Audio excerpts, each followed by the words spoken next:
રાધનપુર વિસ્તારમાં નર્મદા નિગમની કેનાલમાં રોજબરોજ ગાબડા પડતા હોવાના કારણે ખેડૂતો હેરાન પરેશાન થઈ રહ્યા છે. ખાસ કરીને ગાબડા પડવાથી વાડી ખેતરોમાં પાણી ભરાઈ જાય છે અને ઊભા પાકને પારાવાર નુકસાન થાય છે. હવે જોઈએ રાધનપુર આમતક ન્યૂઝ બ્યુરોમાંથી જગદીશ પંચાલનો એક વિસ્તૃત અહેવાલ. રાધનપુર નર્મદા નિગમની બેદરકારીના કારણે કેનાલમાં રોજબરોજ મોટા ગાબડા પડવાની ઘટના સપાટી ઉપર આવી છે. રાધનપુર તાલુકાના મેમદાવાદ ગામથી સુરકા ગામ વચ્ચે પસાર થતી નર્મદા કેનાલમાં ગાબડા જોવા મળ્યા છે.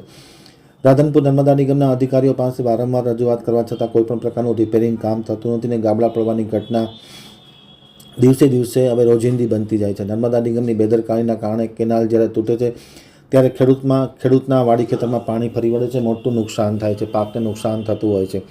રાધનપુર નર્મદા નિગમની કેનાલની હલકી ગુણવત્તાના કારણે કેનાલની સાઈડો પણ ધરાશાયી થઈ રહી છે અને રોજબરોજ ગાબડા પડવાની ઘટના પણ જોવા મળી રહી છે. પરિણામે ખેડૂતો હેરાન પરેશાન થઈ રહ્યા છે.